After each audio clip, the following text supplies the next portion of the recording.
Boa noite, colegas. Vamos hoje começar a palestra, que é a terceira palestra no assunto. A primeira falámos especificamente de contratos, na elaboração de contratos, da importância de realizarmos contratos, de forma a que nós, como profissionais do ramo imobiliário, evitássemos ter problemas legais com os nossos clientes. Porque, na verdade, os nossos problemas, grandes problemas que nós temos, é com os nossos clientes. Fazendo maus contratos ou não fazendo contratos, tem umas implicações, traz-nos prejuízo. Prejuízo à nossa imagem. É isso que nós temos que fazer, é isso que é a grande preocupação, é isso o motivo que ainda agora o nosso Presidente deu na introdução. Nós aperfeiçoarmos nossos imobiliários, nossos corretores, para evitar problemas. Hoje, o que é que a gente vamos falar aqui? De imóveis, dos contratos já julgados e jurisprudências desses contratos. Portanto, vamos ter contratos para os corretores de imóveis, para as imobiliárias, para advogados e para o público em geral. Ficou bonito, hein? Executando o contrato. Isto, vamos recapitular tudo aquilo que a gente tem estado a falar desde o início. Porque se a gente não assimilar e não ficarmos com tudo o que está aqui, nesta nossa introdução, que a gente vai ter que ter isto quase como o nosso mantra, como se estivéssemos a aplicar lá isso na nossa parede, para a gente, cada vez que for fazer um contrato, num relacionamento com os nossos clientes, nós podermos olhar para aquilo e ficarmos ali assim a dizer, estou a seguir isto, sim ou não. Portanto, vamos executar um contrato que é escrito por duas testemunhas e torna-se um título extrajudicial. Temos exceções, honorários advocatícios e os locatícios. Não precisa de ter duas testemunhas. E porquê? Porque eles, por si, só, eles tornam-se executivos, porque eles se aperfeiçoam. Os locatícios, como é que só se aperfeiçoam? Quando o inquilino entra no imóvel. Se o inquilino entrou no imóvel, então é porque o contrato aperfeiçoou-se. Então não precisa de duas testemunhas para dizer, não, ele entrou lá na casa. Não, ele entrou lá na casa, acabou. O contrato dos honorários é a mesma história. Fez o contrato. Se prestou o serviço, não precisa de testemunha. Vai precisar de testemunha para quê? Para dizer, não, ele assinou o contrato. Não. Então, mas os outros contratos, tornam-se, mas com a necessidade das testemunhas. Que tipo de contrato? Promessa de compra e venda. Então aí vai ter que ter duas testemunhas para dizer, não, sim, esse contrato existe. Ele prometeu que vai comprar, ou ele prometeu que vai vender, ou ele prometeu que vai dar, ou ele... É um contrato que precisa de testemunha. Por quê? Porque é uma coisa que vai acontecer. Os outros ali, não, já aconteceu. Aí eu vou alugar a casa, uma locação. A pessoa entrou, acabou. O contrato já está a correr. É isso que acontece aqui. Então, ainda são os executivos extrajudiciais o crédito documentalmente comprovado, decorrente de um aluguer do imóvel.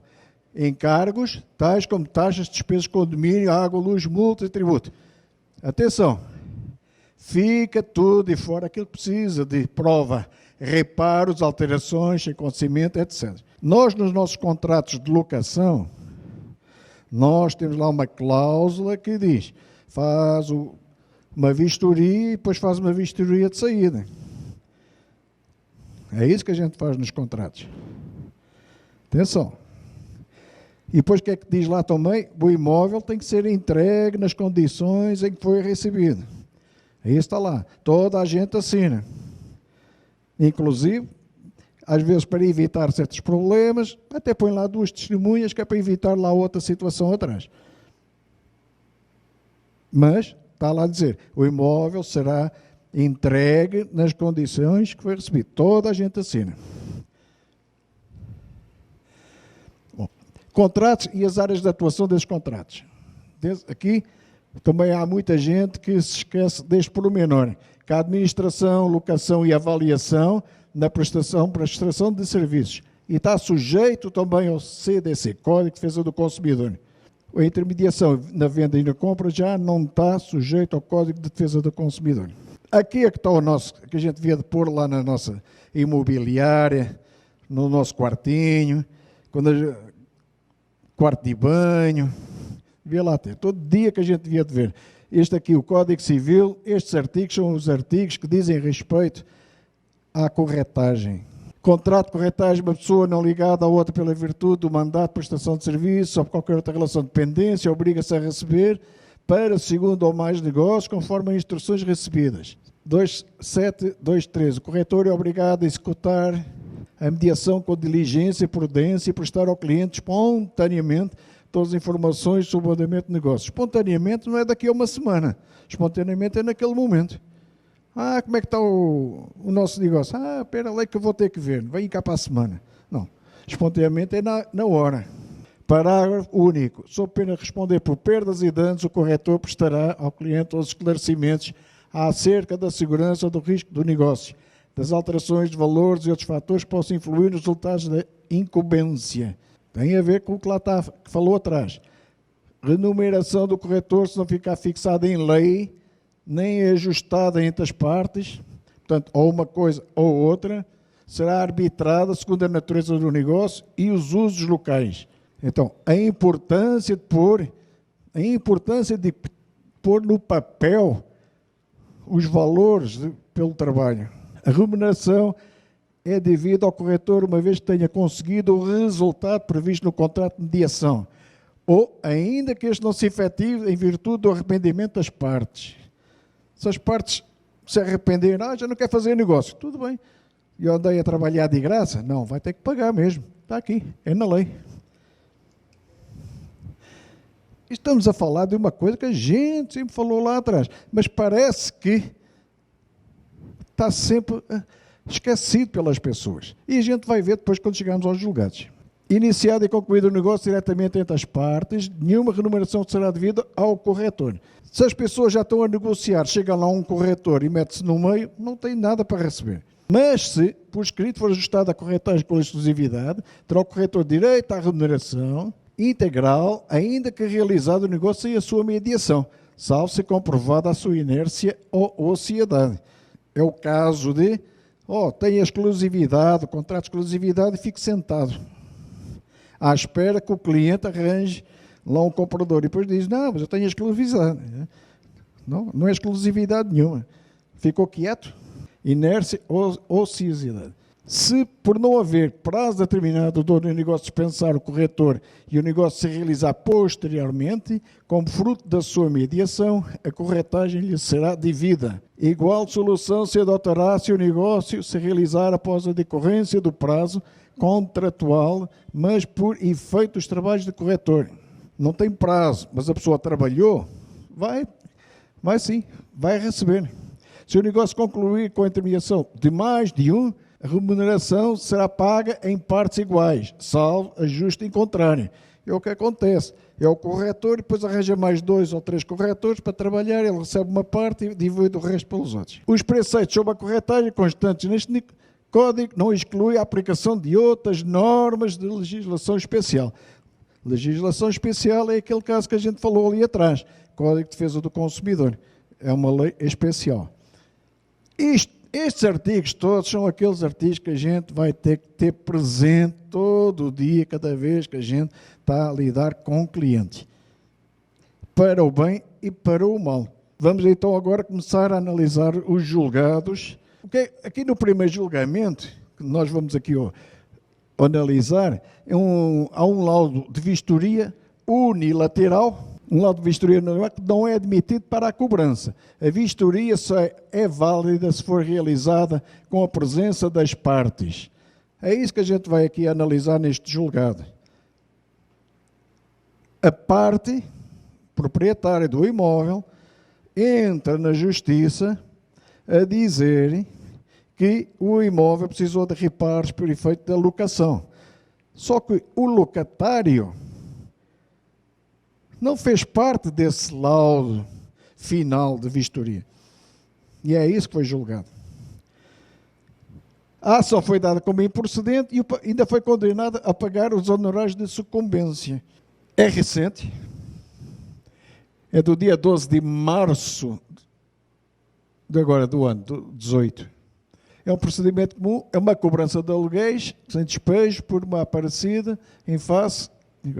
Após o término da locação, constatou, mediante vistoria, diversos danos no imóvel que não foram reparados pelo locatário, de acordo com a vistoria inicial, e que estava esse obrigado a fazer antes da entrega das chaves.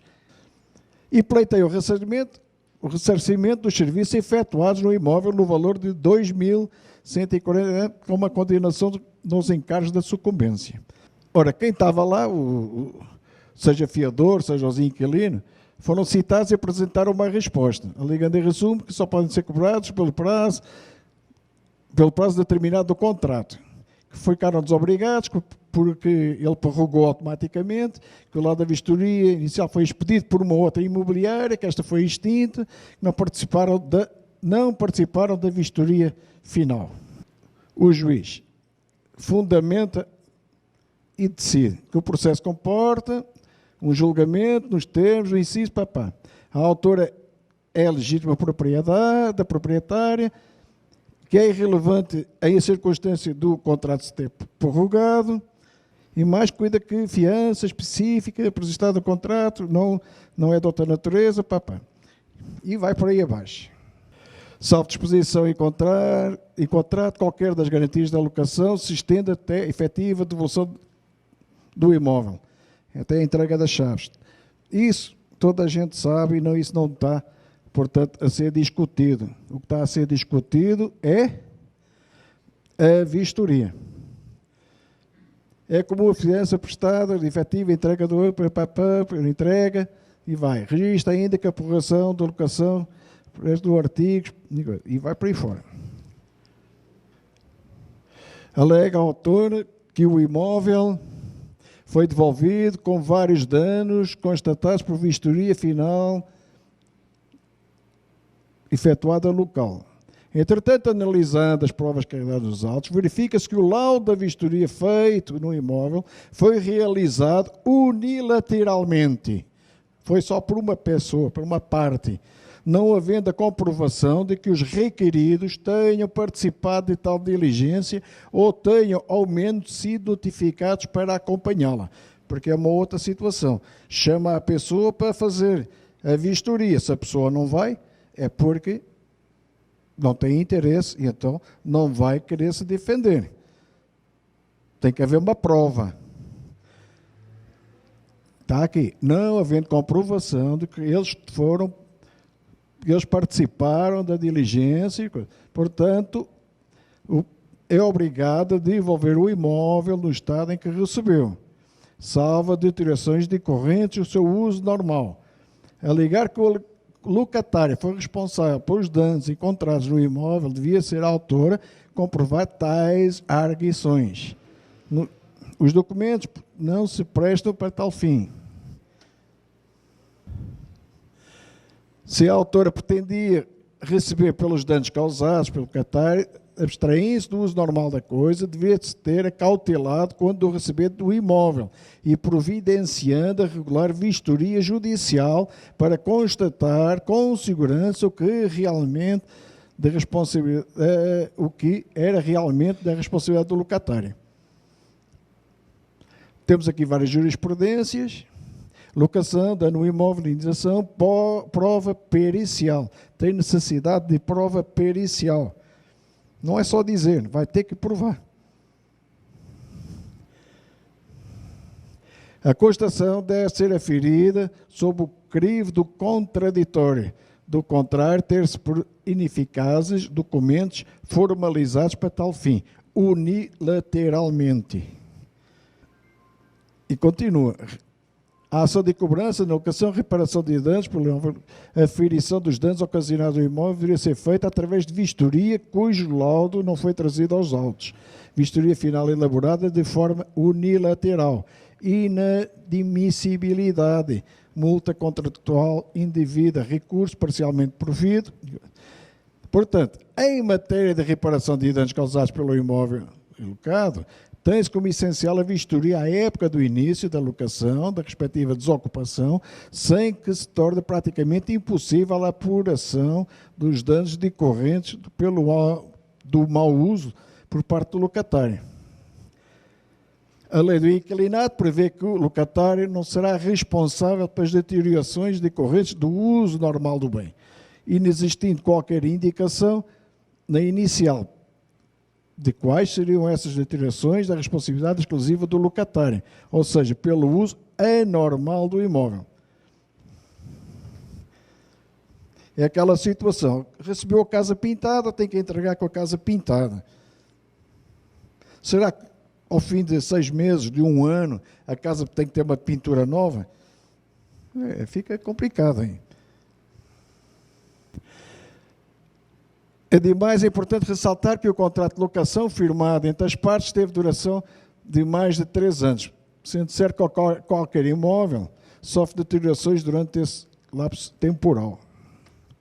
Diga-se ainda que ser impertinente a produção de prova pericial nestes autos, tendo em vista que a ação foi ajuizada após a execução dos serviços de reforma, restante inviabilizado, portanto, a prova técnica para a constatação da necessidade das reformas executadas, bem como o uso inadequado pelo bem do locatário.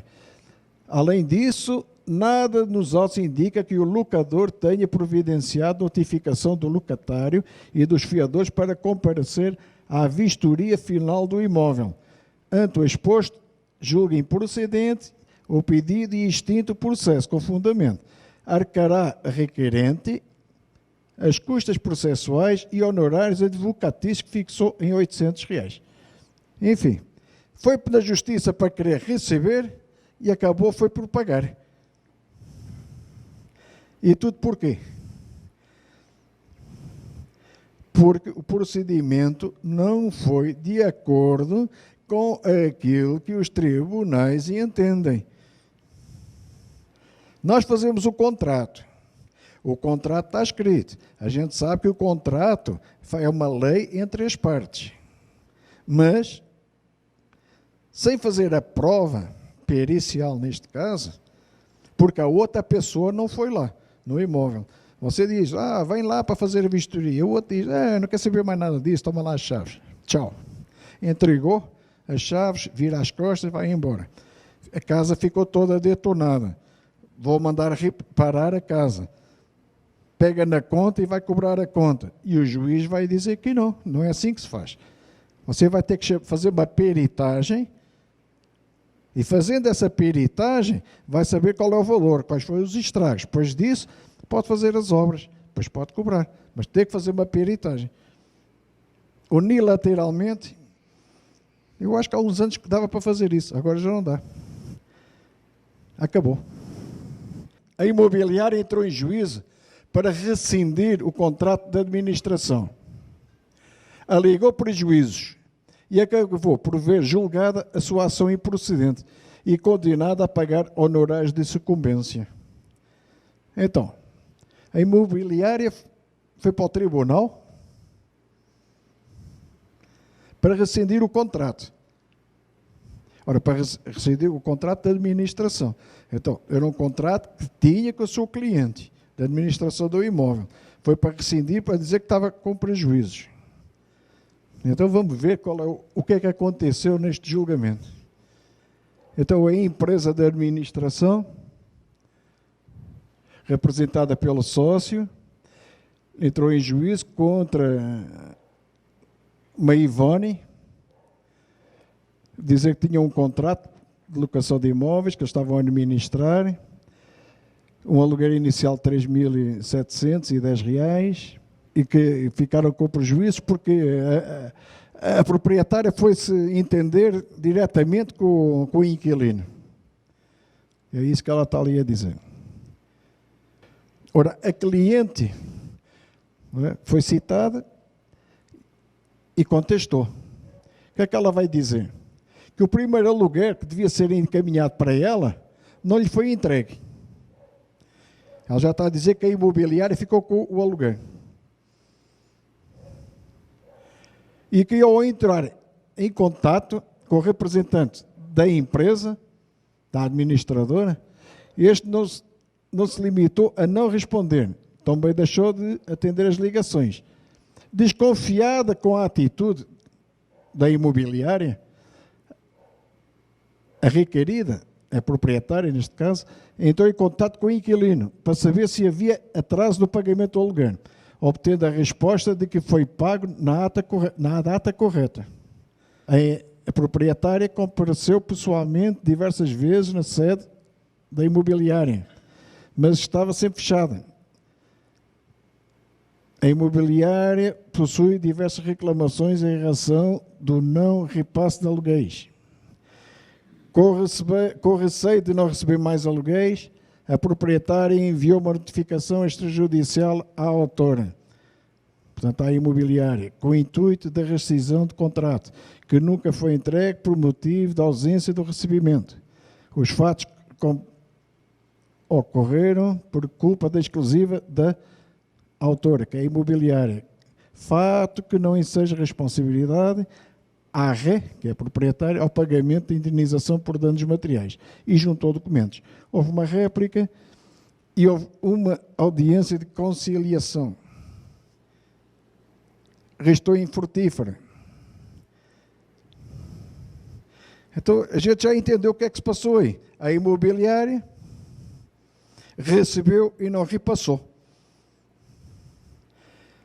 A proprietária foi atrás para saber o que é que se passava e viu que até havia mais gente a reclamar. Só que a imobiliária fez uma de ofendida e quis ir atrás do prejuízo.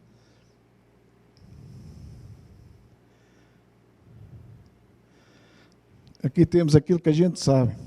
A administradora se obriga a prestar contas com o proprietário até 5 dias úteis após a data do vencimento do aluguer e das importâncias referentes aos encargos recebidos depositados nos respectivos valores em cheque para a conta corrente que o proprietário indicar. Isso não aconteceu.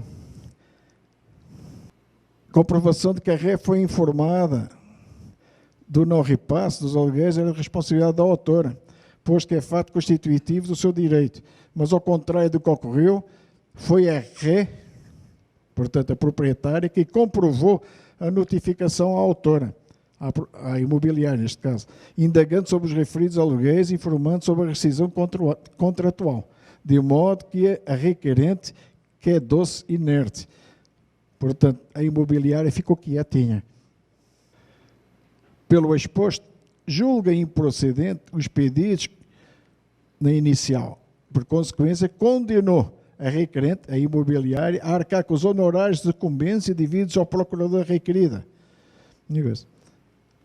Quer dizer, a imobiliária foi atrás do prejuízo e acabou por perder.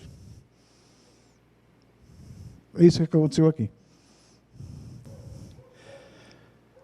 Vamos continuar com a locação do imóvel. Contrato de corretagem verbal. Pô, um contrato de corretagem verbal é complicado, né? A gente sabe disso.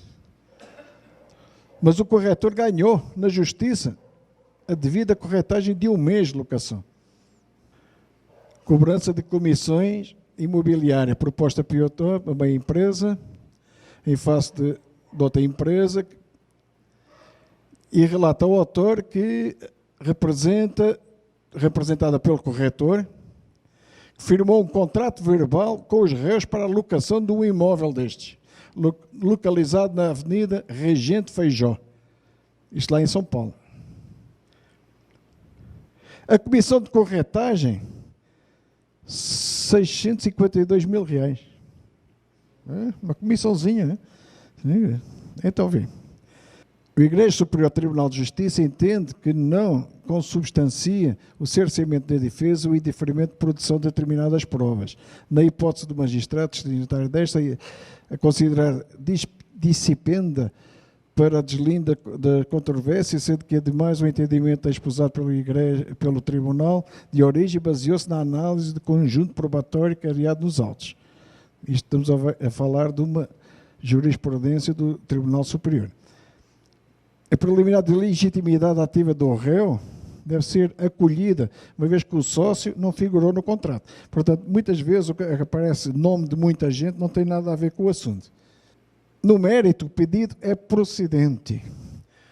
No mérito, o pedido é procedente. Quer dizer, ele está a pedir 600, não é? 600 e não sei quantos mil reais, e ele diz que sim, tem a ver. E começa a ver a fundamentação. Vai por aí baixo. Ora bom, o trabalho que os corretores tiveram, andaram a apresentar para o imóvel para a Walmart. E as empresas que eles andaram, uma planilha que eles andaram a apresentar. O imóvel. Por tudo que foi exposto em cima, julgou procedente o pedido e extinta a ação nos termos do artigo por condenar o réu, portanto aquela empresa, ao pagamento do valor relativo a um mês do aluguer. O mês do aluguer era aquele valor, 625 mil reais. Só que o autor mostrou uma planilha de trabalho, mostrou que fez o trabalho, que apresentou a este, aquele, aquele outro. Ele apresentou, ele aproximou as partes. E foi por isso, como fez, demonstrou que foi receber aquele dinheirinho que lá estava em cima. O que é que ele queria? Oh, olha aí. Outra aqui. O negócio efetuou-se após a apresentação das partes pelo corretor. Mas, após a aproximação das partes pelo corretor, essas partes disseram que já não tinham mais interesse no negócio. E já, aqui na cidade já parece que isso acontece bastantes vezes. Né? A pessoa apresenta o negócio, não, já não quero fazer o negócio, isso acontece aqui. Vamos ver essa história, como é que foi resolvido no tribunal. É uma ação de cobrança promovida pelos empreendimentos imobiliários contra uma Daisy, qualificada, e a parte aduz, que em síntese, que tinham iniciado uma negociação com a senhora Joelma, no qual efetuado uma proposta e uma contraproposta para a compra e venda do imóvel. Entretanto, a contraproposta foi recusada e o negócio não foi efetivado. Contudo, após 2 anos, o corretor de imóveis tomou conhecimento que no terreno da senhora Joel houve uma construção do imóvel, inclusive constava uma placa de venda, demonstrado que a senhora Joelma adquiriu o imóvel sem efetuar o pagamento da corretagem, no importe de R$2.500. Deste modo, requeriu o pagamento da importância de R$8.400, acrescido de juros, e o pagamento das taxas processuais e honorários advocatícios. É isso que acontece. As pessoas ficam interessadas, mas depois, para não pagar a corretagem, dizem que já não têm mais interesse e acabam de fechar o negócio nas costas do corretor. A RE apresentou uma contestação, impugnou as provas, os documentos, mas no mérito que o negócio foi celebrado sem intervenção do autor. Quer dizer, o autor já lá não estava, não é? Já não fez parte, porque eles fizeram o negócio nas costas do corretor. Sendo descabido o pagamento da comissão da corretagem. Deste modo, requeriu em procedência o pagamento. Houve réplica e tal.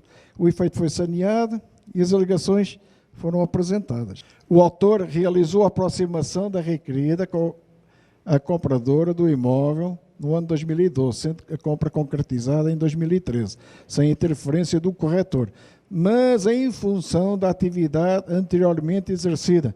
Foi aquilo que a gente viu lá atrás, naqueles artigos. Aquilo que a gente lá leu atrás, nos artigos do Código Civil, falam precisamente disto. Se o corretor fez o seu serviço, e se puder, pois, provar, ele vai ter direito, sim, à corretagem. É por isso que a gente lá tem que ter lá fixado, para a gente saber o que é que está escrito na lei. E então, o que é que acontece? Ante o exposto, julgo procedente o pedido movido pelos corretores, neste caso a imobiliária, contra a sua cliente, nos termos do artigo. para condenar a réu pagamento de 8.400, com correção monetária a partir da propositura do pedido da tabela, por sucumbência mínima, arcará a vencida com o pagamento das custas e despesas processuais e honorários advocatícios. Compensou não pagar os honorários ao advogado? Claro que não. Está na lei. É direito do corretor de receber. Uma corretagem ajustada verbalmente. Provas de mensagens que comprovam a apresentação do comprador. É tudo gente a querer passar para trás os corretores. Este também é de agora. Este aqui é de Botucatu. Temos aqui mais um corretor que ajuizou uma ação sobre o rito comum contra um irani, querendo a condenação deste ao pagamento da comissão da corretagem de 132 mil. Alega o autor que, em síntese, que embora tenha intermediado a venda do imóvel, não recebeu a comissão de corretagem ajustada verbalmente. Conciliação foi inexitosa. Houve uma réplica e o processo foi para a mão do juiz. Ficou comprovado que o autor era corretor, devidamente habilitado, e o autor apresentou mensagens trocadas com o réu, nas quais conta a negociação da venda, a apresentação de interessado. É importante ressaltar, o autor ainda exibiu fotografias, inclusive as internas do imóvel. Portanto, é tudo questões de prova. Não é só alegar, prova, tirou foto. Como é que ele estava a vender uma coisa se não tivesse entrado dentro do imóvel do vendedor? É evidente que o autor dificilmente teria acesso à prova se não tivesse entrado lá dentro. O réu não respondeu, e então, fica aqui em cima, foi muito rápido isto aqui, não há grande conversa. Ante o exposto, julgou procedente o pedido de ação para condenar o réu a pagar ao autor 132 mil, corrigido monetariamente do ajuizamento e acrescido de juros legais desde a mora da citação. O réu, para a lei, ainda tem que pagar os 132 mil e ainda vai ter que pagar as custas e as despesas processuais dos honorários advocatícios do advogado, em 10%. Ora bom, aqui são embargos de terceiros, também tem a ver com a locação. Os embargos de terceiro, a penhora de imóvel alegando que é um bem de família. O terceiro é sempre uma pessoa que entra no processo, não é, a reclamar que está a ser lesionada por qualquer motivo. Neste caso é a penhora. E ela diz que o bem penhorado é indivisível e que é embargante, ela que é cônjuge e que não deu a fiança. Portanto, é a mulher do fiador que diz que não deu a fiança o imóvel para ser penhorado. Ela está a negar, portanto, para dizer para o juiz, não pode penhorar porque eu não dei a fiança. Tudo bem. A gente vai ver que o fiador omitiu o estado civil. E depois temos aqui uma súmula do do Supremo Tribunal de Justiça, que diz que fiança sem autorização de um dos cônjuges implica na ineficácia da totalidade da garantia. Portanto, o imóvel não pode ser todo penhorado, porque a outra parte não deu autorização. Mas o imóvel foi penhorado na sua totalidade. E agora vamos ver porquê. Se bem que, se a gente olhar a coisa aqui, vamos olhar e vamos ver que a imobiliária, neste caso, ela deveria ter uma certidão do registro dos imóveis e a ver que aquele imóvel, que ele era casado ou que estava também em nome da mulher. Mas isso não foi discutido aqui. A gente sabe disso, mas isto não foi discutido. No qual sustenta o embargante a penhorabilidade do imóvel, da qual é co-proprietário em virtude de tratar-se de um bem de família. Assim, a impenhorabilidade da metade ideal atingiria todo o bem, diante da sua indivisibilidade, sustenta ainda que a nulidade da fiança em razão da ausência do outorga uxória. Portanto, a pessoa tinha que dar a sua anuência, a dizer que concordava com a penhora do imóvel para a fiança. O embargado ofereceu a manifestação, insurgindo-se contra a pretensão da embargante. Por conseguinte, não assista a requerente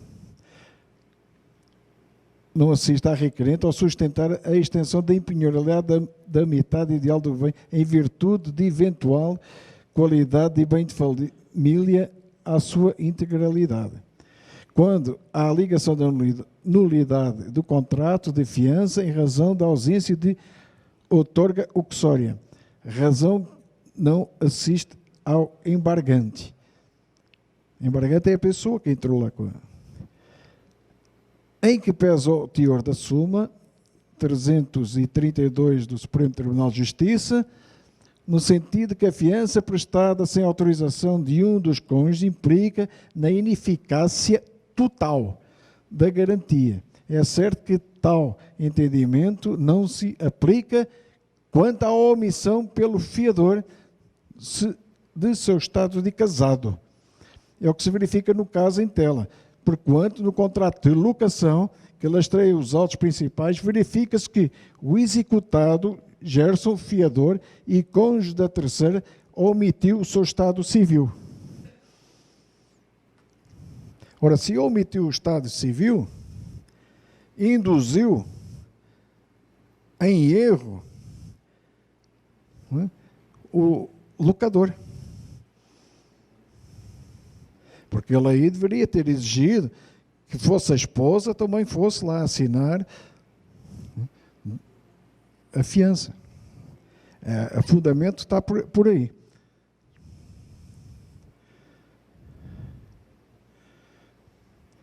Tem uma jurisprudência do Tribunal de Justiça de São Paulo, embargos de terceiros visando a exclusão dos bens imóveis de construção realizada nos autos de ação monitória, improcedência e inconformismo da embargante, alegada nulidade da fiança por anuência de outorga uxória, inadmissibilidade do fiador que omitiu o seu estado de casado, não incidência da súmula 332 do Supremo Tribunal de Justiça, proteção apenas na meação da embargante, penhora que recaiu sob a meação.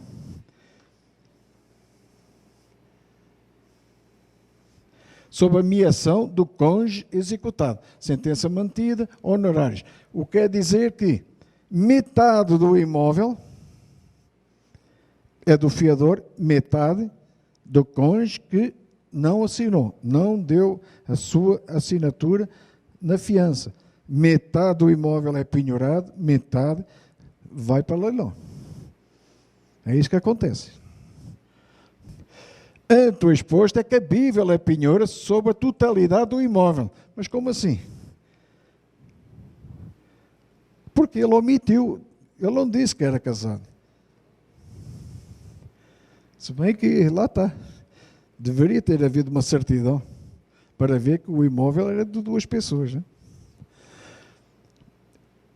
Julga improcedente os pedidos iniciais, portanto, aqueles embargos, condenando a autora dos pagamento de custas, despesas processuais e honorários advocatícios em 20% do valor de causa. É isso que aconteceu. E tudo porque o outro não disse se era casado, solteiro, viúvo. E vamos agora para as nossas perguntas e respostas em relação a isto tudo. Porque o nosso... Quem é que vai ser o primeiro a fazer pergunta? Já resolveu? Nosso amigo ali. Tem que gravar. Teve um caso que o corretor fez a negociação e ele trocou informação com o comprador. A informação trocada através de WhatsApp serve para juízo, assim, como prova de negociação em andamento? Que foi feito a venda? Todos os meios de prova legais. pelo WhatsApp, dá para passar do WhatsApp para o Hotmail, por umas coisas. Dá para fazer isso. Desde que prove que a pessoa negociou, que apresentou, foi o que o outro fez. O outro mostrou uma planilha. Contratei estas empresas, contratei esta, no outro, e foi lá buscar 652 mil. É isso que acontece. Tem que fazer prova. Todos os meios de prova, em direito admissíveis, porque provas ilegais não dá, não é? Exemplo. No caso do locatário, né, também precisa estar apresentando a sua certidão de estado civil? Porque tem um caso aqui que a gente está fazendo a locação, lá do Nordeste, a gente não está conseguindo a certidão de nascimento dele. Ele diz que é solteiro, né, mas não consegue a certidão de nascimento dele. Então, assim, está no meio num impasse aí, né? Bom, em relação ao locatário, o problema não surge, não é muito grave o estado civil dele, locatário. O grande problema que a gente tem sempre é com os fiadores. É aquelas pessoas que dizem, bom, se ele não pagar, pago eu. Não é? Agora, os fiadores é que a gente precisa saber se eles têm capacidade financeira, se têm bens passíveis de cobrir todo aquele prejuízo que possa surgir. Aí sim, foi o tal caso que aconteceu agora. E se o fiador não tivesse imóvel? E se o fiador não fizesse imóvel? O que é que ia acontecer? Não tem como. Vai receber de quem? O locador vai receber de quem? Não, vai receber da imobiliária, porque a imobiliária tinha que cautelar. Não é a imobiliária que está a fazer a prestação do serviço. É a imobiliária que está a fazer uma prestação de serviço. Está a intermediar, está a mediar. Vai responder. Desídias, né? Portanto, não cautelou os interesses do proprietário. E foi contratado por isso. Por isso é que recebe o primeiro mês do aluguer e depois ficará a administrar, vai receber aquela comissão de administração. Mas são duas coisas diferentes. Agora, interessa saber se o locatário tem capacidade financeira. Né? Agora, se é casado, solteiro, viúvo, está casado com 5 mulheres, como ir para o Nordeste, isso aí é outra questão. A corretagem contratada e depois não paga, cabe ao corretor entrar com ação na civil ou cabe também na trabalhista porque ele prestou um serviço? Não, aí entra na civil mesmo. Trabalhista não, porque não há uma relação de trabalho. A relação de trabalho a gente sabe, quer dizer, por exemplo, do seu caso, que o senhor tem uma imobiliária, corre o risco, sim, de responderem a ações trabalhistas por corretores que trabalhem lá. Porque eles vão para lá trabalhar, estão à sua disposição, fazem aquilo que o senhor manda fazer, saem daquele horário. Agora, corretagem não. Corretagem não. Vai na civil, vai fazer uma cobrança na civil. Sr. Moreira, já tem sempre 5 perguntas, não fez 5? Aí, colega.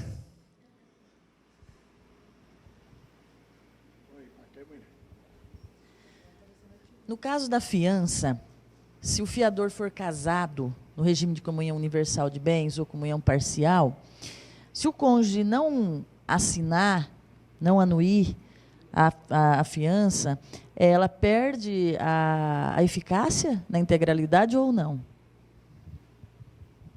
Então, foi isso precisamente agora desse último caso que a gente viu.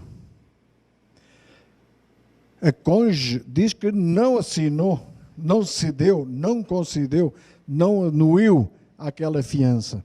Mas isso é a parte dela.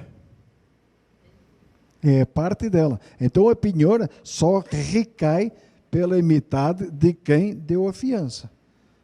Não a totalidade do imóvel, só aquela metade. Porque se ela tivesse assinado, sim, era a totalidade do imóvel. Mas neste caso que a gente viu agora ali em tela, e essa foi na totalidade, sim, porque de certa maneira pode-se entender que, bom, entre aspas, uma fraude, porque a pessoa sonegou a informação do seu estado civil.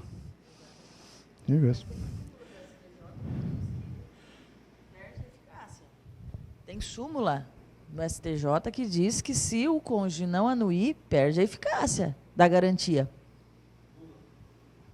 Não, sim, tem a súmula lá. Então, pois foi aquela súmula, 332 do STJ. Isso. Mas a totalidade do imóvel. Metade, a parte de quem deu a fiança, a sua parte, não a totalidade. É isso que fala ali. A pessoa dispõe do seu bem. E o bem é indivisível. Primeira coisa. E o Sr. Jorge, não tem pergunta hoje? Nosso estudante de Direito?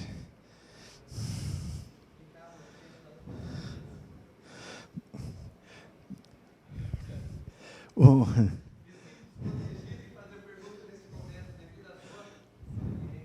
Não, obrigado pelo elogio.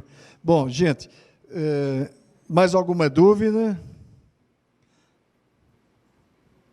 A gente a falar de julgamentos, jurisprudências, íamos longe, talvez na próxima oportunidade possamos aprofundar um pouquinho mais os conhecimentos, mas conforme a gente viu, houve julgamentos a favor dos corretores e em desfavor dos corretores. Bom, tem que perguntar aqui, ó, senhor.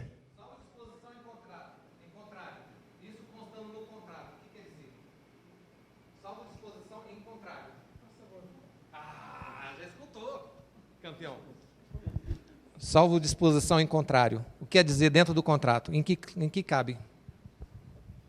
Quando aparece uma situação em disposição em contrário, estamos a ver qualquer coisa que não seja contrária à lei. Você pode sempre pôr qualquer dispositivo num acordo, num contrato, porque o contrato faz lei entre as partes, isso é uma coisa que a gente já falou aqui muitas vezes, só que não pode ser contrário àquele dispositivo da lei. Tá, mas aí nesse caso, se aplica ao IPTU, você coloca no contrato, e o inquilino vai pagar o IPTU, e ele não pode usar isso contra a imobiliária? Se está essa disposição no contrato de que o inquilino paga o IPTU, salvo disposição em contrário, ele não pode ir contra a lei dizendo que ele não é obrigado a pagar o IPTU se tiver essa cláusula ou essa disposição? E contra o contrato no próprio contrato? Bom, vejamos a coisa assim. A parte do IPTU é próprio terreno. O IPTU não é do proprietário, o IPTU é do imóvel. É o encargo do imóvel. Quando você coloca e faz uma locação e diz o locatário, enquanto tiver com o imóvel, paga os impostos, as taxas todas que incidirem sobre esse imóvel, inclusive o IPTU. Mas por lei? Não, por lei entre as partes. Porque esse imposto é do imóvel. É um encargo do imóvel. Se você vender o imóvel, vendeu, sai da o imóvel está alocado, mas vendeu o imóvel, e o imóvel tem dívida de IPTU, quem adquirir o imóvel vai adquirir também com essa dívida, porque é próprio terreno, é do imóvel. Agora, se negociou, fez pacto com a pessoa, dizer assim, não, eu alugo, mas você vai pagar o imposto. O outro disser que sim, tudo bem. Vai cobrar, sim, tem que estar escrito, Agora, se ele não pagar, pois entra numa justiça, numa ação de cobrança.